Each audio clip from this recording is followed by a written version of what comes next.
Robin, I just wanted to say how much I'm enjoying your TikToks. Yeah, I'm enjoying it too. I'm getting an education from my teenage daughter. It's fun. I'm being serious. I actually really enjoy them, and you have a really good taste in like rap music. Who's selecting those songs? Yeah, that's my teenage son. It's a team effort here right now. So I go to them for guidance, and I just have to make sure from a brand perspective, what we've agreed is that we're going to keep it clean and we're not going to use the F word or anything like that. So there has to be a little bit of moderation on my part, but that can be a little challenging. I also have to thank you because you're one of my 3 or 4 followers. And to be honest, Matt, you were kind of the, I was sitting on my exercise bike listening to your podcast one morning, and I heard you mention TikTok. And then probably the next podcast I listened to was Sarah and Teague, and they threw the same thing out there. And I'm like, I'm going to take a look at this because I can see my kids are obsessed with it, and I see how many hours they spend watching this stuff. So I started kicking it around, and I saw what you had put up, and I thought, well, you got to crack the code sometimes. So I just started playing with it. I have not cracked the code by any means. No, neither have I. In fact, every time I log in, I get overwhelmed. It's like so much noise and overload that I have to turn it off after a minute or two. Yeah, I don't see you or I doing the Savage Dance or any of the, other. That's when we take vacation rentals to a totally another level. How do you feel about doing a podcast interview? Oh, yeah, right now I'm up for that. Absolutely.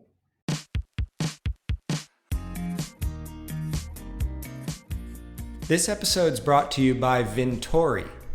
If you're a vacation rental manager, you can easily add new homeowners to your network with Vintori, the only sales and marketing platform dedicated exclusively to helping you grow your inventory. And Point Central, the leader in business-grade smart property solutions designed for rental properties.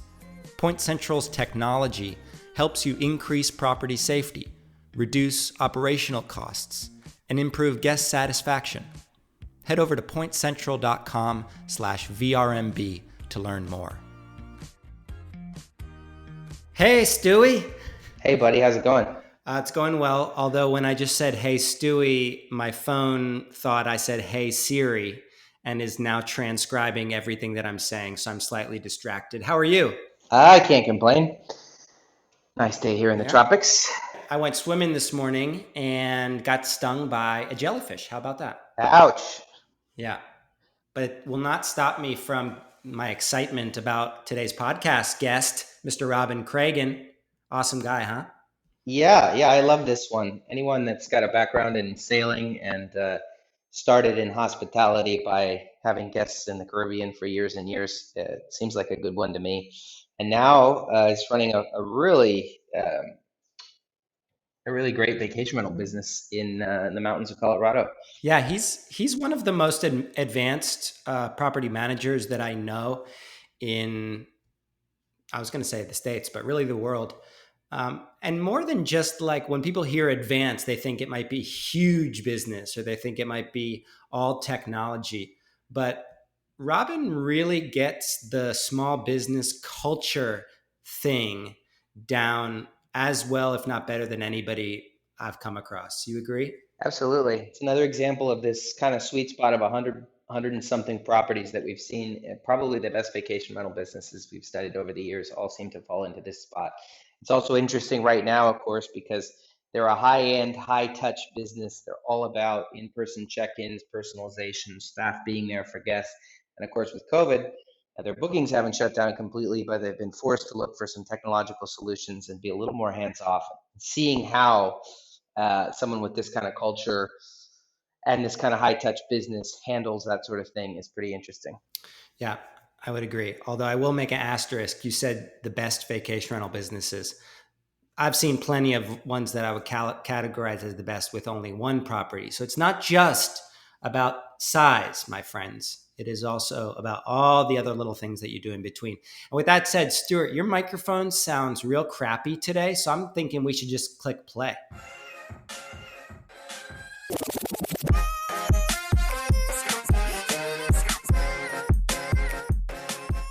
Robin Craigen's the co-founder and president of Moving Mountains, a luxury vacation rental fleet with properties in Steamboat Springs, Beaver Creek, and Vail, Colorado. Today, we're going to talk about the impact of the pandemic on a high-touch business like luxury ski chalets. We're going to talk about the role of vacation rental leaders, both inside the office and in their local communities. And we're going to talk about lifestyle design. What does a dream vacation rental business look like to you? Robin Craigen, welcome to the show. Thank you, Matt. Pleasure to be here. And I have to say, you sound crystal clear. Is that some kind of video game microphone you're on? Yeah, I borrowed some technology from my 14-year-old son, and hopefully I haven't taken down his video gaming empire, but he had the equipment I needed when you called. Well, we appreciate your son with the microphone. We also appreciate your daughter sharing her tips on TikTok. I like how you're using this moment of crisis to get closer with your family. Robin, what does a day look like in your life right now? I'm curious because everybody has different routines. What are you going through? I think there's probably not a person out there who hasn't gone through a dramatic change in their personal routines. Just we're all working remotely right now, and not that that's a big shock in itself. I'm only a few miles from my office, but and have done some work in the past just sitting at home. We've all come to benefit from having the internet, but having to have our entire team working remotely has definitely forced us to make some adjustments. But I'd say, much as we've gotten used to the situation, as much as you can ever get used to this, come down and you make your breakfast and you make your 12-yard commute to a bedroom on the end of the house. And that's where life in the office begins, and try to get as much done as possible in between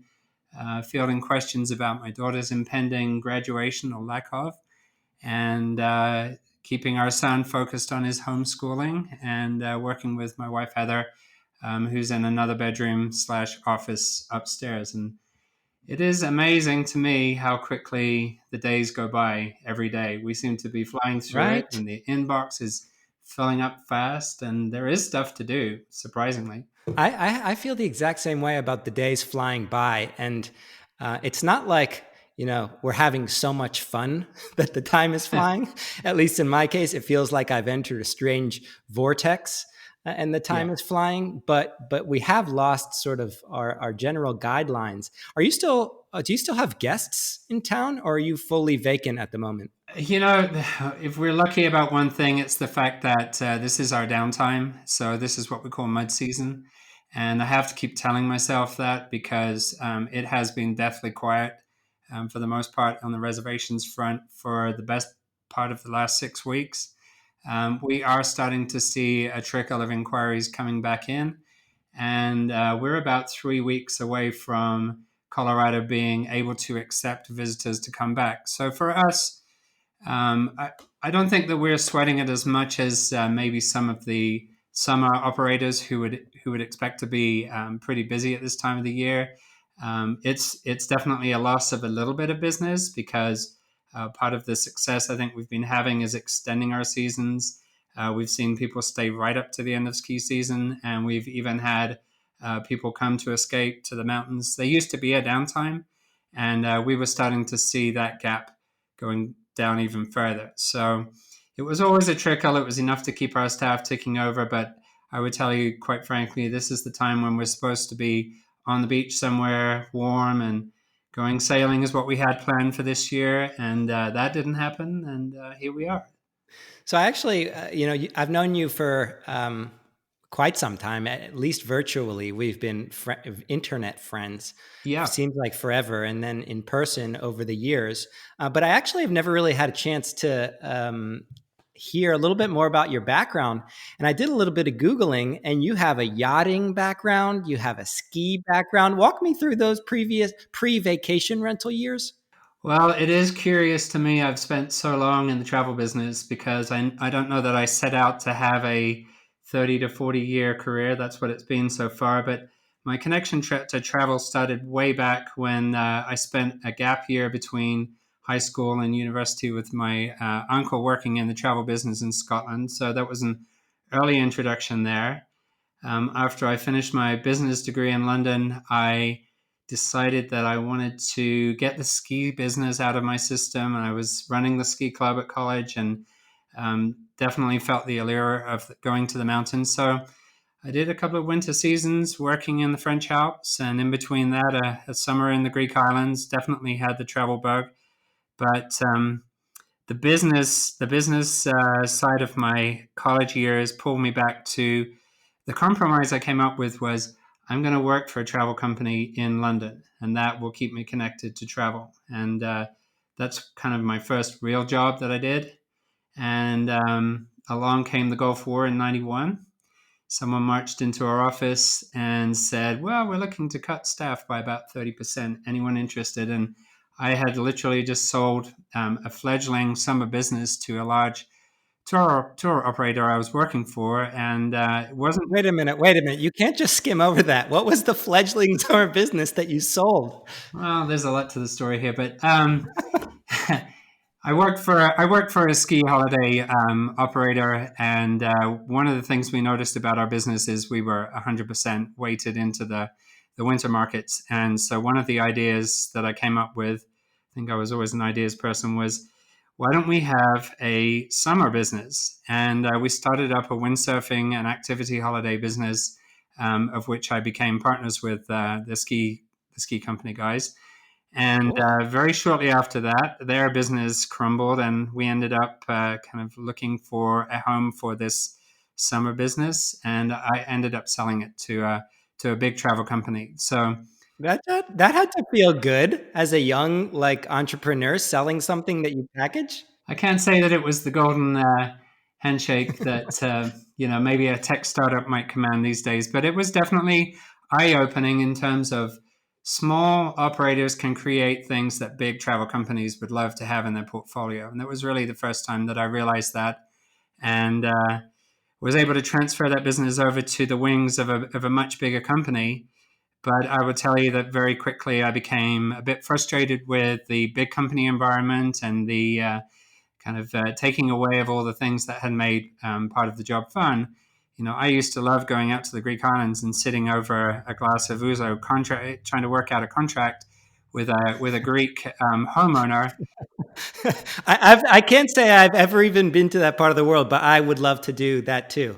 Oh my goodness, they are the greatest wheelers and dealers. But anyway, as part of this transition with the Gulf War, I literally had grown fatigued working for the big company. I took the chance to get out of that situation, and I really still look back at that time in the '90s and think of that as my lucky escape, because I spent many years living in London, and city life kind of grows around you.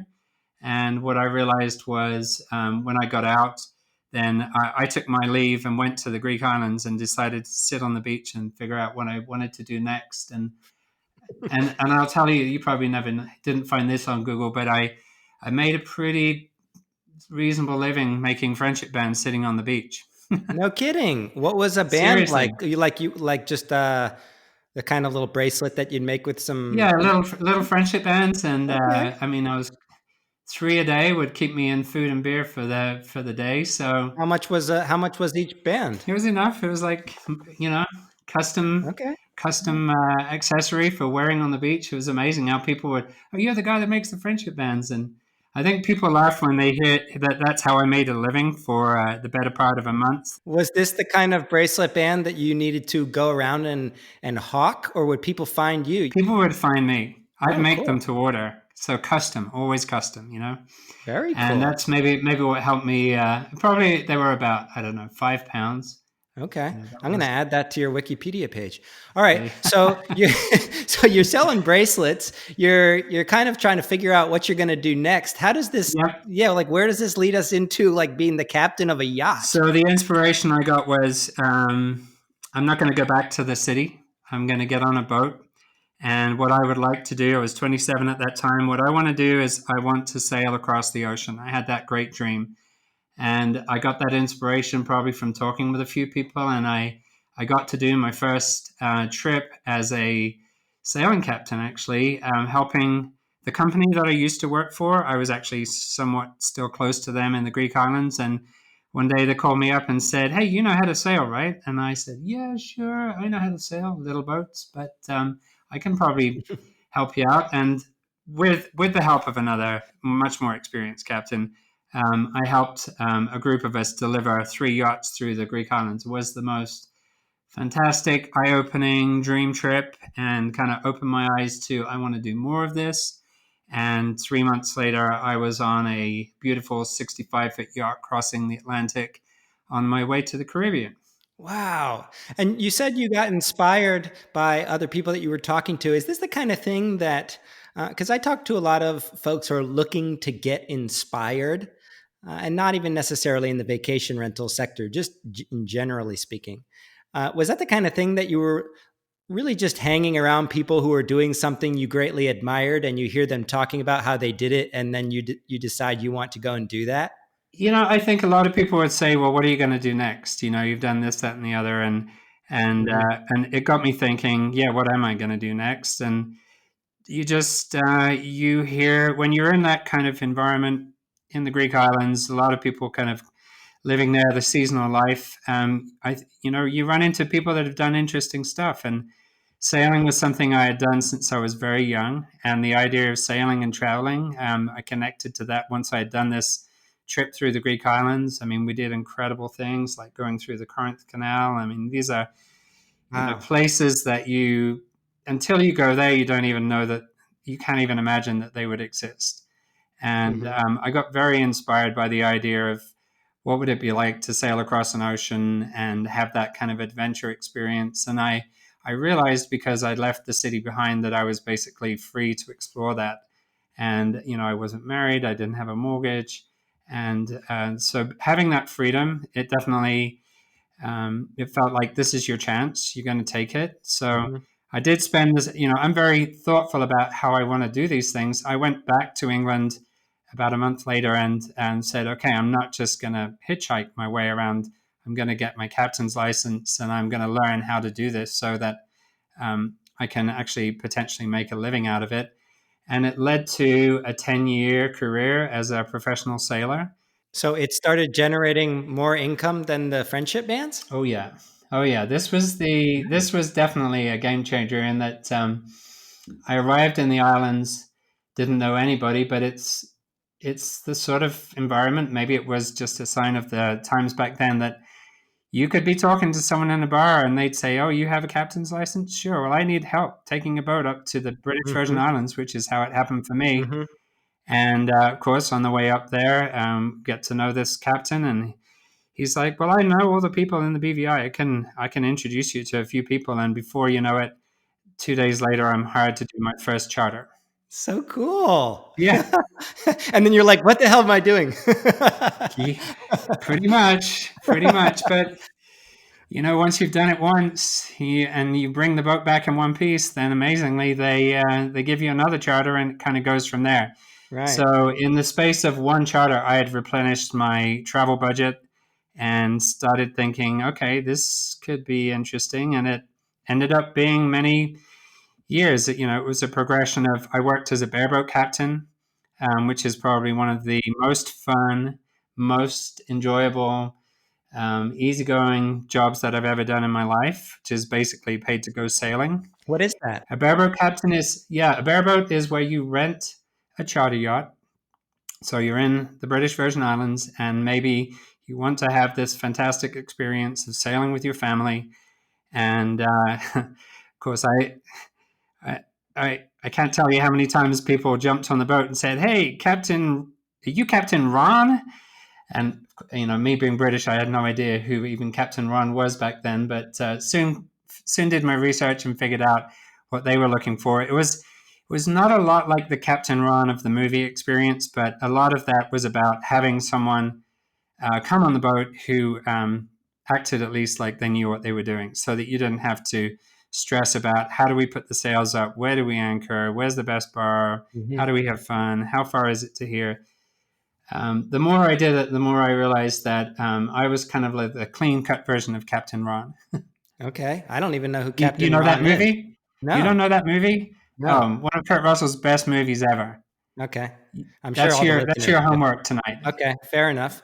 And so, did this eventually kind of segue into moving mountains? Like, how did moving mountains even get started? Yeah, this is a very long segue, but we're getting close to how moving mountains started. So I spent a number of years working in the British Virgin Islands as a charter captain. I started to have pretty regular work and get to know a few people. And I ran into this fun, exciting, bubbly blonde girl who became a girlfriend and charter chef with me. Talked her way onto a charter with me as a chef, and I could spend several hours telling you about that adventure. But we got to know each other, and during that time, we ran into the owner of a beautiful 72-foot sailing yacht called Endless Summer 2. And Barry Rice, the owner of this beautiful boat, was looking for crew. And through our conversations, I introduced him to Heather, who didn't really know much about chefing, but was really good at talking herself into a job. And she ended up getting herself hired on as a chef for the winter. And she and I kept our connection alive. I actually had plans to go and do the Sydney to Hobart sailing yacht race in Australia that winter. So I continued on with my plans. And while I was away, she schemed herself into convincing the owner to get off the yacht, that we should run the boat together and he should build a house he'd been talking about building for a long time. And so this captain who hired on a chef who had really no experience found himself being sent to the shore, and Heather and I took over running the yacht. It sounds almost like a con job. I don't want to say it was truly like that, but it's like Heather had a plan.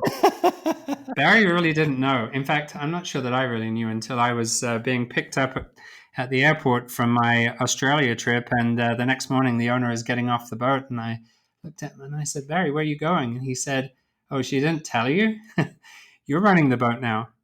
And that was the beginning of the next 4 years for us, running this beautiful boat, which I'll tell you, so many things about that became the foundation for what we did at Moving Mountains.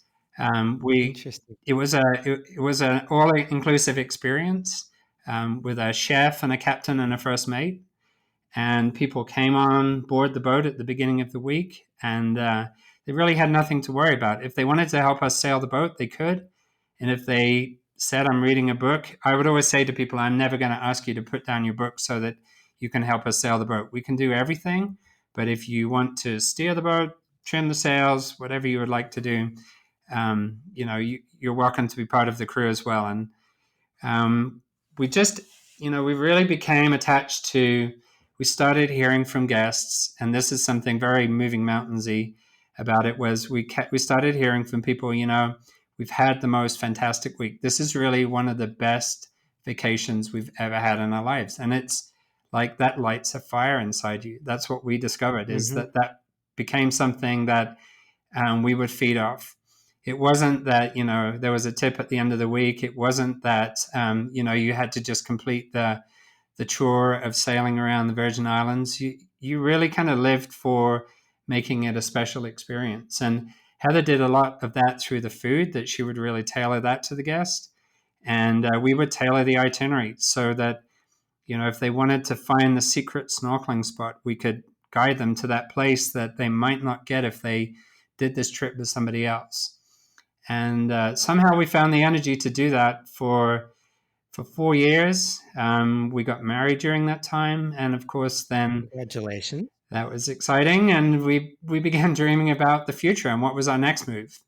And, we thought about, we were going to have a family, and we couldn't reconcile the idea of a family and living on a yacht and trying to do this experience we'd been doing. It really, that worked for when you're a couple working together with a first mate, but it's very confined living quarters, and you compromise a lot living on a boat. You really can't own anything. We used to say, you buy something, you have to throw something else out. So, so we decided that we got this inspiration, and I'll tell you, it literally was on the back of the boat one night. We got this inspiration from having some guests from Steamboat Springs, come on our yacht very early in the time that we ran the boat together. And we endured what we call a week-long commercial for Steamboat Springs. It was everything as I now do it to other people. When you come from a place, when you get to live in a place like this, you like to talk about it. And there's so much that we like to share about living here. And we were with 3 couples that were from, born and raised in Steamboat, raising a family there. And they just kept on telling us about this magical place. And it was they planted a seed in our mind that we acted on 2 to 3 years later, where we said, that Steamboat place, it sounded kind of fun.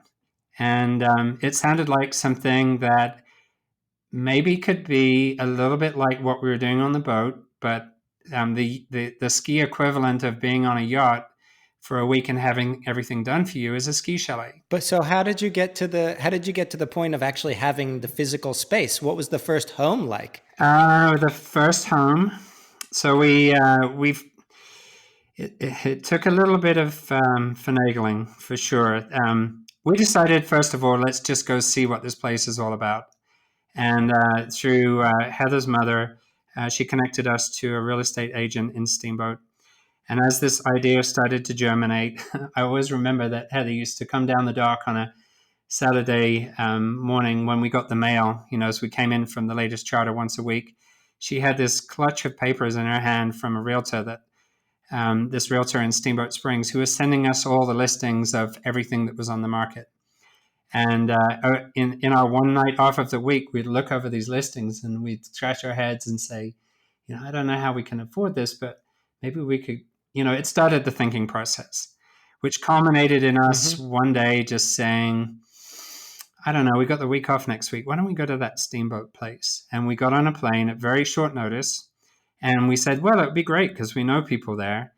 And we called these guests who hadn't heard from us in a couple of years. And of course, we got their answer phone, because what we didn't realize is at the end of ski season, everybody leaves town. This was the end of ski season. So we knew that the ski mountain was closed, but that wasn't going to stop us. And we just assumed that the reason they didn't call us back is because phones aren't what they are today, and there's no email or internet or anything. And so we just decided to go anyway. And sure enough, we show up at their retail store on the main street of Steamboat Springs. And turns out that they just flew for their mud season vacation to the Caribbean, and that their friends from the Caribbean had just flown to Colorado and missed them completely. So we spent a week in this town thinking we'd know people, and we didn't actually know anybody. But I'll tell you that in a space of a week, we just completely fell in love with the town. And we started thinking maybe this could be a thing, and maybe this could be an opportunity. And the more we kept on saying maybe it could, the more we just kept on researching the idea. And in the fall, we went back again with a more serious plan. And we actually just, in the last afternoon that we were in Steamboat, we stumbled on our first house.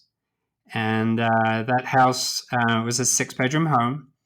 So, and one of the unique characteristics which matched what we had on the yacht was that every bedroom had its own bathroom. And back then in the late 90s, that was kind of a new thing. It was sort of emerging luxury. It was not every home had its own bathroom to every bedroom, but we knew from being on the yacht that every guest wanted that experience of having that privacy. So we kind of latched onto that as, well, this is the house. And we went back to the islands and figured out a business plan, and spent many hours on the phone with family trying to share our great idea about setting up a ski chalet in Colorado as our next big move. And I don't know, somehow we pulled it off, because that December we were in Colorado to close on purchasing the house and begin fitting it out. And that was the beginning of Moving Mountains. And it was the beginning of Moving Mountains. And to give you an idea of the scale of what our vision of the business was, Moving Mountains was Moving Mountains Chalet. That was it. That was our yacht on the mountain. And so that was what year? 1997. Okay, we're way back then. Way back. And that was way before Airbnb. That was in the earliest days. How are you? Before VRBO. Before any of them. How were you promoting the properties at that point? I think we felt that we were very fortunate. The internet was beginning to be a thing. And we had learned this from our experience of working on the yacht, because it's very expensive to market a yachting vacation, or it was back then.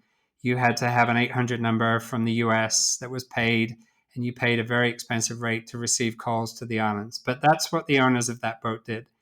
So when the owner of the boat had a guest who knew about the internet say to him, listen, Barry, I'm going to build you an internet website so that you'll understand what this is. He just said, okay, fine, whatever. I don't really understand what this is. But he came to us about a month later. He said, or it was a couple of months later, he said, this website thing is pretty amazing. He said, the guest built this for me. And I mean, I've generated $50,000 in reservations from it already. And that's back that was like 95, 96. So he latched on to, this is a thing. This is a really big thing. And then we learned about the internet, and we actually helped him design his first real website, which, with pictures and photographs and all kinds of descriptions. So when we moved to Colorado, we had that mindset. We already knew that a website was going to be the centerpiece of our marketing. And my experience with travel marketing was, it was all about, back in the day, it was all about brochures. And the formula that we actually worked off was 50 brochures to every booking. That was kind of what worked back then. So imagine what a game changer it is when someone tells you, you build a website once, and that's the only thing you'll ever have to build and update and maintain. And you can keep it current, and you are not throwing all that paper into the wind. So that literally became the centerpiece of the marketing. We had one little flyer, and we had a list of 500 people that had sailed with us, and we were direct marketing from the get-go, because there was no other way to do it. And I would say that the other thing that really helped us back then was that the early adopters of the internet turned out to be the kind of clients we were looking for. Back in the late 90s, it wasn't every home in the country that had a computer, let alone multiple devices like you see now. So the early adopters of the internet, I think by a bit of luck from our perspective, they turned out to be our clients. They were the very first people that were actually able to look up a website. That's how backwards Amazing. things were back then, as my kids would tell me now. And so I'm guessing that same website has taken multiple evolutionary steps to today. Yes. How many properties does Moving Mountains manage today? We're in the 120s. Our expansion into Vail and Beaver Creek added about another 20, 25 properties to the big portfolio that we have in Steamboat Springs. And when we talk to managers, oftentimes there's a sweet spot, a magic zone of properties that they're looking to reach a level that they know they can maintain really high standards, Yes. But also not stretch themselves thin. Are you kind of at that point now? I think we're very much in this sweet spot in Steamboat Springs. I think that you absolutely hit the nail on the head there, that if we get too big, we are concerned that we cannot maintain the strength of relationship we have with owners. And at times I feel that we're already sometimes a little too busy to have the same connections with some of the guests that stay with us. When Heather and I ran the business in the very early days, then we made some very, very strong connections with people. It's been part of the joy of the business, is watching our family grow up alongside the family of our guests. And I have photos that go back to the very early days. In fact, I was just texting over the weekend with a guest that stayed with us 22 years ago in our very first year. And so we have those connections with those early guests, the same as we have connections with one or two people that had sailed with us even before we moved to Colorado. So I don't get that same connection to everybody, but I feel like what's exciting is to see that we've grown a team. As you know, it's not just Heather and I now. We actually have a full-time team of nearly 30 staff, and that team has taken the ball and run with it, and they have those special connections, and they write personal letters to people, and That's how our business has been able to grow. I think if it just relied on Heather and myself, I don't think we could do it to that level. Yeah, this is actually a topic that I wanted to move into because I've always really admired um, your culture in a way, and the way that Mm-hmm. you've kind of established that not only internally with your teammates, but also outward facing to guests. You have this culture page on your website. I actually on it right now that has your mission, your Yep. vision, how you plan to achieve those things through the big six, your core Yep. values, your code. What is the role of something like this internally and outward facing for guests? This kind of document. Um, I think internally is where it has the greatest amount of power in that we speak to our culture on a regular basis. And we can connect, I feel that we can connect within our team to our mission, to create a memorable vacation in an exceptional mountain home. And we live that every day.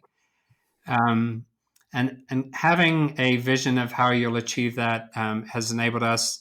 We maybe don't do it on a weekly basis, but certainly throughout the year, we come back to what is it we're trying to do here, so that people don't get drawn into, well, we're here to punch the clock, we're here to check people in and check people out. The commoditization of travel, I think, is sort of you're trying to grow your business to be successful, but at the same time, is it truly worth doing if that erodes the success that you had in the beginning? The reason Mm-hmm. you're successful is because you're able to provide personal attention. Well, if that doesn't scale, which it's a huge challenge, if that doesn't scale, then you really start to dilute your brand and you start to miss the point.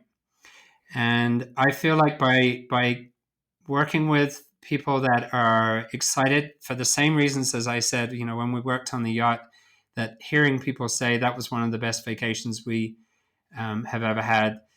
I feel like if we don't celebrate that when we hear that from our guests now, then we can easily start to wonder, geez, I have 100 check-ins this weekend. That's going to be a whole lot of people to check in. And I think what excites me about where we're at right now is we're still having conversations about, look what this guest wrote in their survey. Look at this personal letter they sent us. And, we spend a lot of time talking about um, celebrating that success, and it validates your mission and it validates why we do what we do.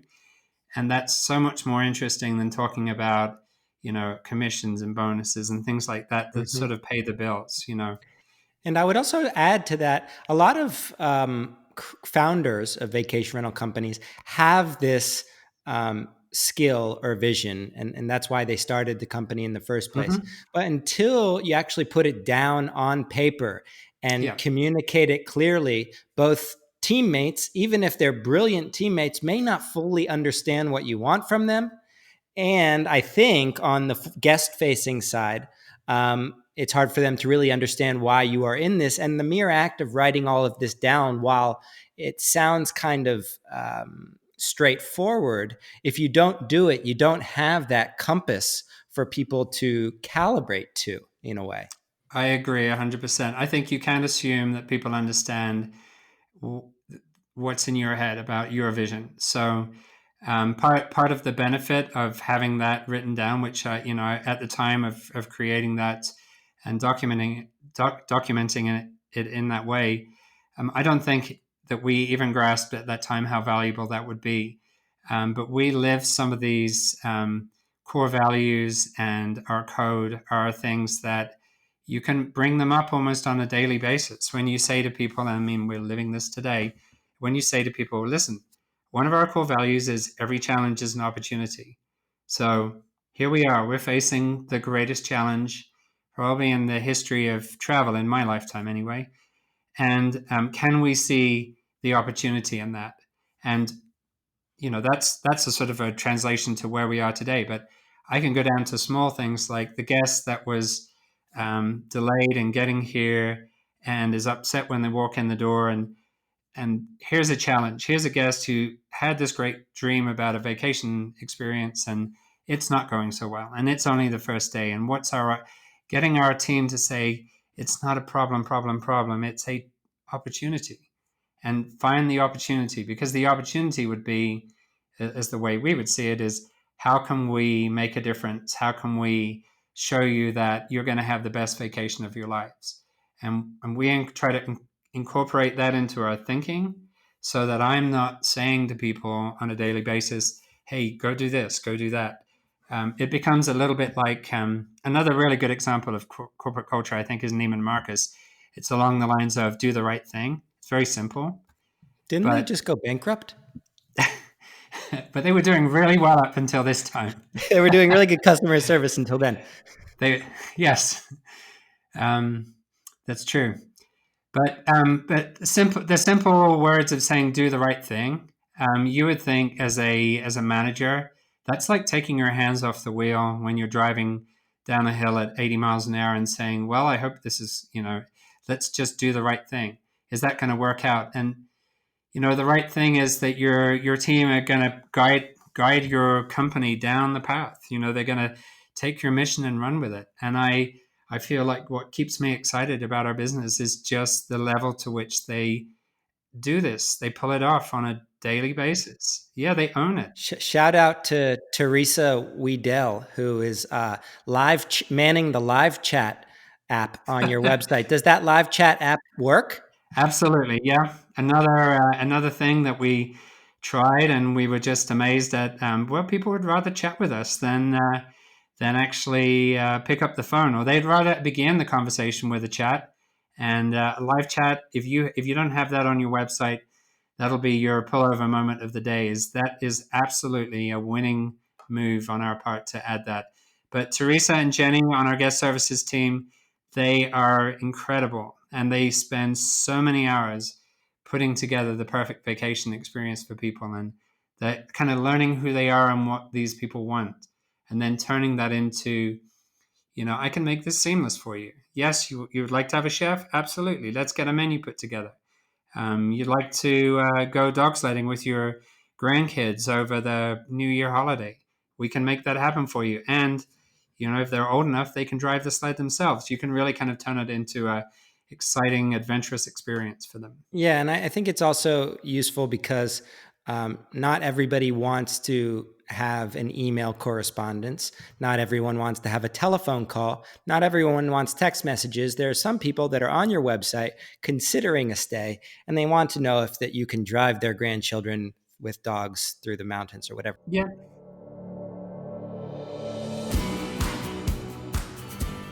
As a progressive vacation rental manager, you know the value of adding new homeowners to your program. But do you know the most effective way to get more owners to sign up? Are you caught between running day-to-day operations and finding time to actually grow your business? That's where Vintori comes in. It's the only sales and marketing platform in the industry dedicated exclusively to helping you add new homes to your program. Using advanced technology and proven marketing methods, Vintori goes beyond the annual postcard. They actually build 12 months worth of real campaigns to capture quality leads and convert them into new homeowners within your program. You can put their experts to work and visit vintori.com/unlocked, where you can also download a free masterclass video on owner acquisition. This will help you convert more owners today. I know because I have seen this presentation from Brooke, and it is insanely effective. This is how the Vintori people think. They wow you with their actionable information first, then you become real partners. And I really like that. Head over to vintori.com/unlocked to learn more.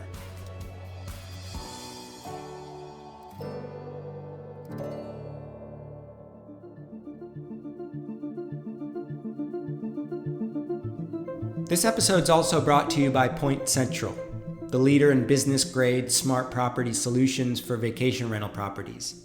Their technology helps you increase property safety, reduce operational costs, and improve guest satisfaction. You're running a tight ship, and whenever technology can be used to reduce or remove the mundane or inefficient processes, it should. With Point Central, you can eliminate keys with their connected door locks. You can control utility bills by scheduling set points so renters won't drastically raise or lower the temperature, especially when the property is empty.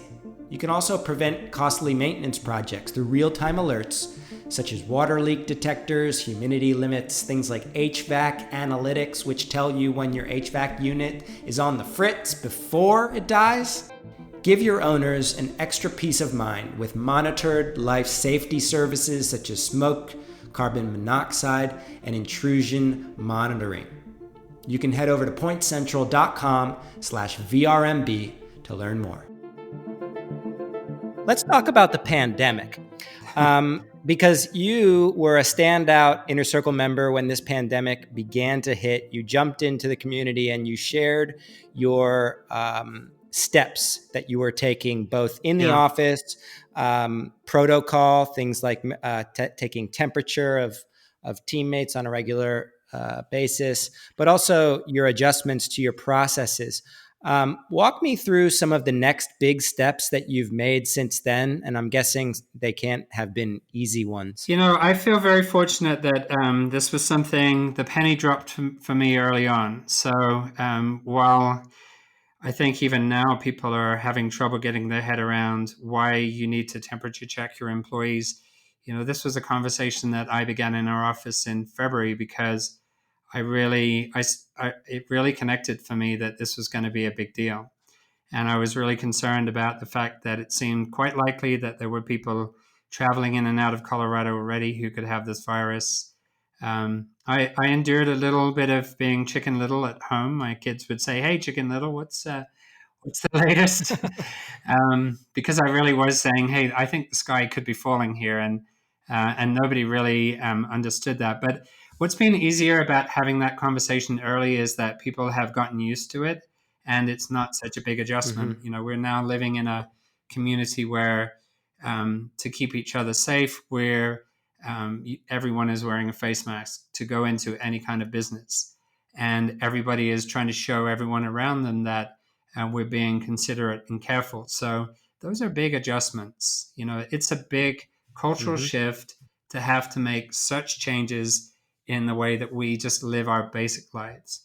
And the idea of temperature checking our staff, I think the pandemic kind of woke me up to, we probably should have been doing this kind of thing a little earlier, because one of the great things I always feared is having the flu come through the office. And not that I want to make a comparison between the flu and the coronavirus, but it's the same kind of thing. You come in and you feel a little achy and not quite yourself, and we all work very closely together, and we all have so much work to do in the winter, and so we muscle through until we realize, I have a fever, I'm going to go home, I feel terrible. But at that point, you could easily have infected 2 or 3 other people in your office.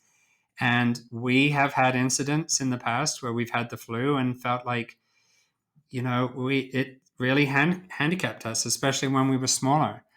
And, we had just fewer people in our team. Oh, my dog just came in to visit. We welcome dogs in this season of the podcast. Can you hear her huffing and puffing in the background?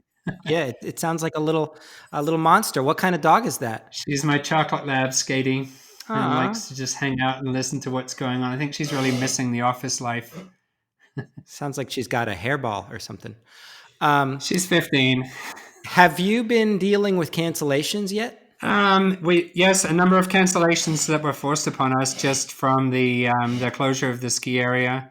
That was a very sudden impact to our business. About 15th of March, at 30 minutes notice, every ski area in Colorado closed down, and we had literally just had nearly, I think, 60 or 70 arrivals on that day. So immediately turning those guests around and helping them get home was chaos and definitely a lot of work. Many vacation rental managers went through this awful experience of undoing everything that we just spent months planning. And what was the prism that you used, the decision matrix that you used in that? Because a lot of people had, cancellation policies or refund policies pre-COVID, but in this chaos have had to reassess. Did you have some kind of rule or filter that you used in making your decisions through the adversity? We're always trying to do the right thing by the owner and by the guest.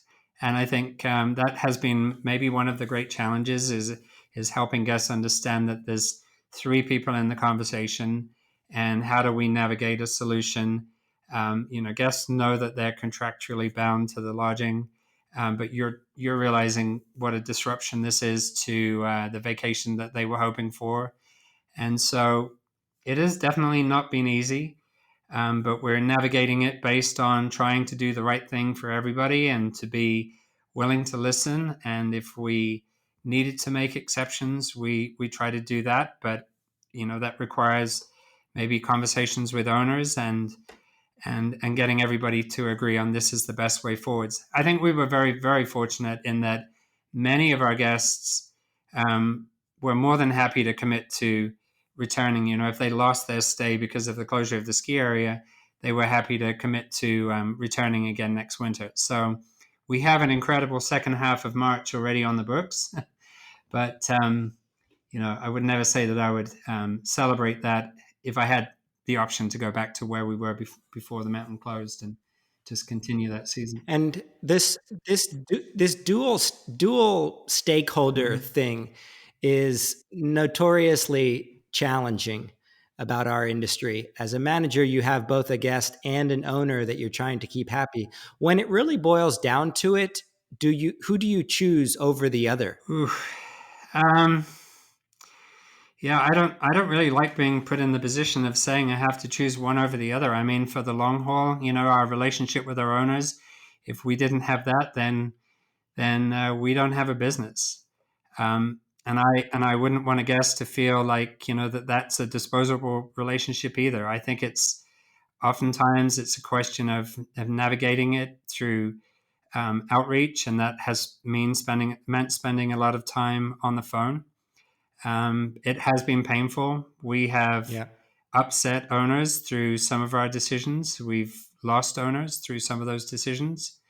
But, we come back to, if that didn't work out, then maybe it highlights that there might have been a flaw in the relationship in the first place. Oh, I'm so glad you said that. That was on the tip of my tongue, but that makes so much sense. It's like, it's actually not one or the other in any given in totality. There may be one instance or another in which you've got to choose, but it's not like all the wonderful relationship that you've built up becomes void. In fact, that kind of gives you the ability to sustain something that an owner is not entirely happy with. Yeah, I think it becomes symptomatic of maybe a bigger problem, or maybe a long-term challenge that you're maybe not going in the same direction. And we have had the same situation with guests. I would tell you that, I'll be the first person to step in and defend any one of our staff from being verbally abused by an owner or a guest. And if these situations became heated and uncomfortable, then we had a couple of conversations with guests saying, I don't know that we're the right company for you, because these are difficult situations. We need to be able to talk about it like a grown-up, and hurling abuse and making threats is not helpful, and that we are here to help, and we are here to listen.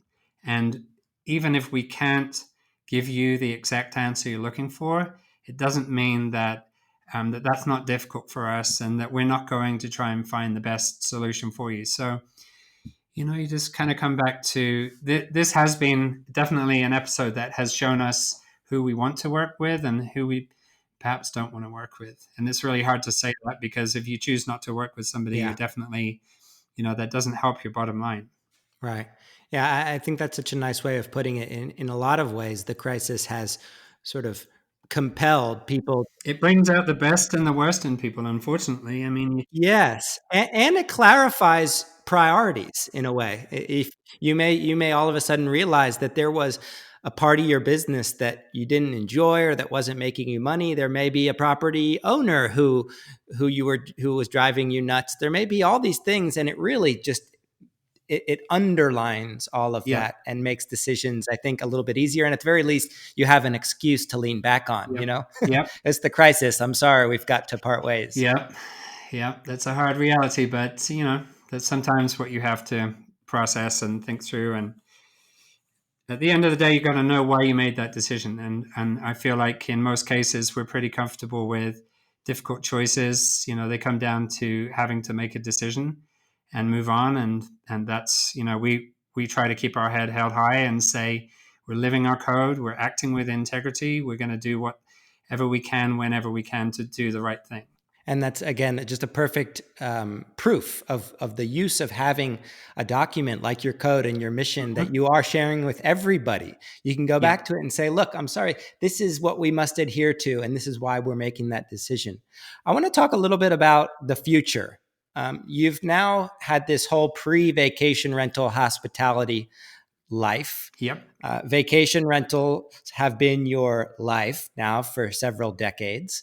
And we're now entering this entirely new landscape of travel and hospitality.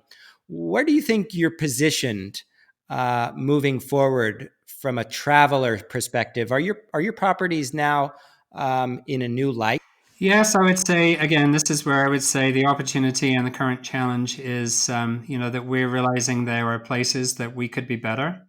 And hygiene and housekeeping, just as I spoke to our office practices about how we might have better handled the flu in the past. I feel that there's no question that we're a more hygienic experience all the way around, and that might not necessarily be a bad thing. We've heard a lot in the industry about improving our standards. We have always been more focused towards the luxury end of the market. So, we've always felt like we had a real reason to pick the highest standard with linens and robes and towels and things, touch points that the guest experience. What goes into how you prepare a house for a guest arrival, I think we're going to take that to the next level. We need to, because, that's going to be our leverage to compete in a market where I feel like people are going to be very unsure about traveling for a while. They're scared. What are you going to do? Well, we're following many of the same guidelines that were recommended by the VRMA. That's a good policy. I like the clear vision of processes to follow, and it's easy for us to jump behind that because it clearly outlines steps that need to be taken, and not just one side of this is we're thinking about the guest experience, but I also need to think about keeping my staff safe. So we're thinking about PPE for staff, and we're just trying to work through this so that we can have it be still functioning, but still be a safe experience. I think when we come on to the other side of it, when the virus is perhaps less of a daily concern, that that will put us in a really good place. We need to get to that other side first, but there's definitely been a lot of things that we realized that we could act on. And what about technologically speaking? I know you are very fluent in all of that. You use a lot of different tools. I also know that a lot of owners and managers in this reset process are needing to either cut costs or stop using the tools that they weren't getting a lot out of. What are some tools that you cannot live without moving forward, like you could never cut? Well, before the pandemic, we definitely saw the value of a texting app that we use for communicating with guests. So it speaks to the fact that you want to find the easiest way that people can communicate and the way that they're most willing to communicate. So I think texting has, we use a product called ZipWhip, and that allows us to do texting from our desktops and to have a kind of a clear thread of conversation going between guests. So that one was important before, and it will be super important moving forwards. We're looking at, not to say that I want to see this for the long term, but as a solution to our current dilemma, we're doing virtual check-ins. So still completing a personal property tour that we would always do for every arrival to make sure that the guest was checked into the home and able to understand how the systems of the home function and where to get information on how things work. We'd spend somewhere between 30 and 60 minutes with every arrival in the home with the guest. Well, that in the home, in-face contact is a challenge right now. So FaceTime and Zoom, I think, is in front of us. And Now we see that the whole world has become comfortable using these technologies. Um, I think it's going to be fairly easy for us to adopt that into our working process. The staff would work off of a script. We use Breezeway for inspection processes, so we have a check-in inspection. It gives them a checklist that's custom to the home, and you can explain every idiosyncrasy of the home. How the fireplace works and how this hot tub cover functions, that kind of thing. That's somewhat scripted by a checklist, and then the staff member can still have that face-to-face contact because we can use that video technology. Breezeway gets mentioned in like every single episode we ever record. Well, those guys, that's an amazing product. I mean, who knew that something could help you so much as one individual product? But again, the complexity of growing our business and having more homes to manage and try to keep track of all the details, that helps us with scheduling. It helps us to have a more consistent experience. It gives us accountability. Robin, I've observed that small businesses, and I'm nearing my final question, but you talked earlier about the future of small business and creators and people who have the variables under their own they're in their own control. They're able to write their own destiny as opposed to counting on a bigger company to do something for them. I want to ask you about your company and your personal role in the community as a mechanism to help you rebound from this pandemic. Because I know you're very involved.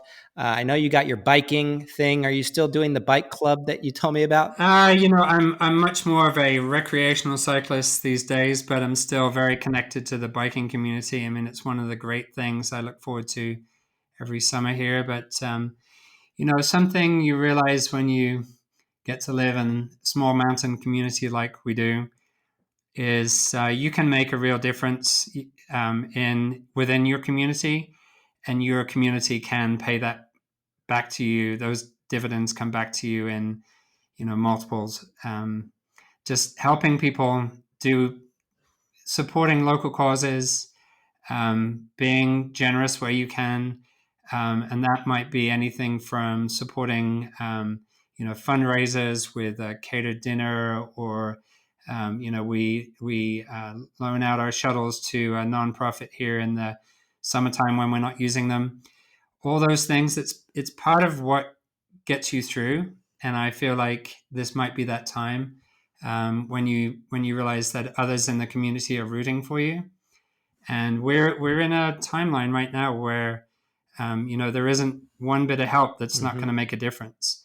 One relationship, I would say, we don't canvas hard the way that some of the other vacation rental managers do for new properties, because not to say that the business comes to us, but I think we focus on trying to do the right thing in our community and make it clear that this is who we are, this is what we do. And if you have a home or a friend who's looking for a manager that's looking for those kind of services, then you try to rely on your reputation to bring that business to your door. So I think part of it is probably just about doing the right thing again, and hoping that people understand that about your business, because it's a very high trust business, and it's in the difficult times you realize how good your trust is, or if there are weaknesses going to be exposed. There can always be a question on an owner statement, or there can be a question regarding a decision on a booking that you might have accepted, or how a certain situation was handled. And trust is a huge factor there. And that trust comes to you not just from your day-to-day interactions with that owner, but it becomes everything about your company. And so people will look, as when people are researching a vacation, they'll look in multiple spaces to see, who should I work with, who should I go with, and we always try to play all sides of the field to make sure that we're good in all areas. So we need to run a great business, and yes, we need to have great reviews, but we also need to be a community player. We also need to have great benefits for our employees. We need to take care of everyone we're working with. We need to pay our bills on time. We need to do stuff like that. So it's not one thing or the other, but it's definitely everything together. Really beautifully put. I don't think I can end this interview without asking you to describe those beautiful puzzles. Walk us through that amazing initiative. You sent me the photo the other day. I was like, this is incredible. You basically sent me a photo of a gorgeous ski chalet vista Wow. from like the balcony or something Yeah. that had been converted into a puzzle. How did you do that? What were the costs like, and did you get any feedback? Well, the feedback has been incredible, but we had been thinking about what a strange world that we're now living in, and how our lives has changed. And you said at the beginning, what's your daily routine been like? And I noticed very early on, my teenage daughter is completely her world turned upside down when her graduation and all those celebrations have fallen apart. Family reunion that we had planned with family coming over from Europe, and the family pulled out the jigsaw puzzles, and we had a big puzzle going, a 2,000-piece puzzle going on the table.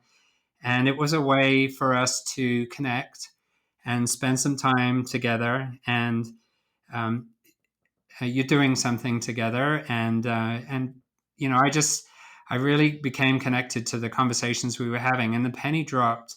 And I just thought, this is what we need to do. And we can build we can do something very personal that's very connected to what we're doing right now to get through this craziness of being stuck at home and being told you really shouldn't go out anywhere. I thought there must be people doing puzzles all around the country.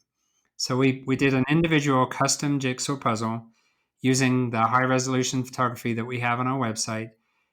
We created a custom image and batched those over to a special jigsaw puzzle company, and they. Do you remember the name? Oh, I'll have to. I don't have it to hand. We'll include it in the show notes. Yeah, we'll put it in the show notes for sure.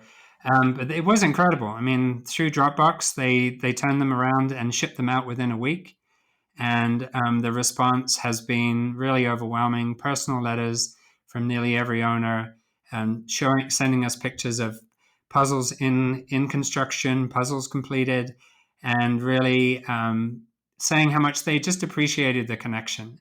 You're always trying to make a connection, and it just really, I was excited to have the idea and to execute on that.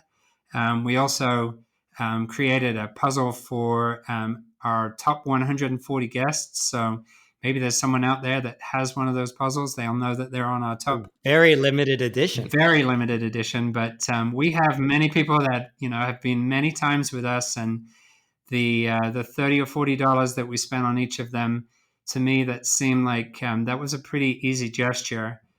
Because, at the end of the day, I'm rationalizing what is it we can do to control the situation we're in right now. And there's no better way for me to connect to. I need the strength of the relationship that I have with each individual owner, and the strength of relationship with some of these incredible guests that have brought their families and basically trusted us with their vacation for, the last 20 years. That's going to be how we're going to survive this, because everything else points to it being very tough for a very long time. And I feel like if I don't double down on the people that I do know, then, I'm not really giving myself the best chance for success in the next 12 to 18 months, which is really what I'm thinking is going to take to get through this. It's such a comforting statement, I think, comforting idea, really, that when all these things are out of our control, doing things that are in our control, that are with people that we already know, that do utilize something we know is fun and unifying, like a puzzle, that is the great differentiator. That is the thing that builds keeps those relationships going. That's the thing that builds that kind of trust. It's not saying I'm trustworthy. It's sending a puzzle without any other, sales pitch, hoping you guys are weathering this storm. It's just a very human kind of initiative. And I think people listening to this, no matter how big or small their businesses are, that's kind of what I think is one of the vacation rental professionals' greatest superpowers, is finding those connective. Yes? No question. I mean, yes, we would say moving mountains. It's about moving the mountains for the guests, and that doesn't speak to I want to do a transaction with you. That means I'll move the mountains for you if that is what it would take for you to have the best vacation of your life. And Wow. To be able to pull that off, that's our great challenge every week when the guest comes to us. And we're basically, as I would say to the team, it's like the guests, they can get here, they can have an easy trip here, they can have beautiful weather, they can arrive and it snows 6 inches every night, and you wake up in the morning, have the perfect ski day, the house is clean, everything works in the house, and they go home and they check out and they're like, yeah, that was cool, we had a good time. But when things aren't perfect, when things aren't, exactly the way that they expect, that's our moment. That's when our flag goes up and says, okay, we're going to do something here. And I learned this very early on from a grandmother who fell over in the parking lot picking her kids up from ski school. She broke her arm and wasn't able to ski for the rest of the week. And we said, I feel so bad for this lady. She wanted so much for this trip. Let's buy her some flowers and send her a card from everyone in the office. And I remember the staff member coming back to me, and she said she was bawling. She was bawling about how moved she was that, that we took the time to go and do that, just to say, I know that this can't help you ski, but we care and we're sorry that you're not having the perfect trip. And, it was just a little moment to show someone that you care. And for us, that's what the puzzles are about. We're all in this together. We're all doing puzzles. And, we know that we'll see you again. We know that you'll come play out here with us again in the future. And we just kind of wanted to share the moment with you, and pretty fun to do that. You tearing up a little bit there? I am. It makes me feel emotional. I feel connected to me. Yeah. This to me is the future of hospitality. It's the kind of business practice that the biggest, richest hospitality companies are trying to weave into their business, yet probably aren't able to because they're way too big. So I just wanted to thank you on behalf of the industry for your wonderful leadership over the years. I know you specialize in one area, but when you do these kinds of things over and over again, it ends up rubbing off on all the people who you come in contact with. And that goes for industry events and the people who connect with you online. It's been really, really wonderful to watch. Robin Craigen, thank you for joining us. You're brilliant. Thank you, Matt. Appreciate it. Fun talking with you. I hope you enjoyed this discussion as much as I did having it. The episode was produced by Tammy Rowe and Stuart Hooper of Mango Fish Studios. Our intro song is The Moon of Pajang by Instant Party. And if you feel inspired, please consider sharing to social media with your big takeaway. We love takeaways. They make us feel great. Lastly, if you want to receive updates, you can do so at vrmb.com/mmm. And if you want to join our virtual community of vacation rental professionals, become a member of VRMB's Inner Circle today. Until next time.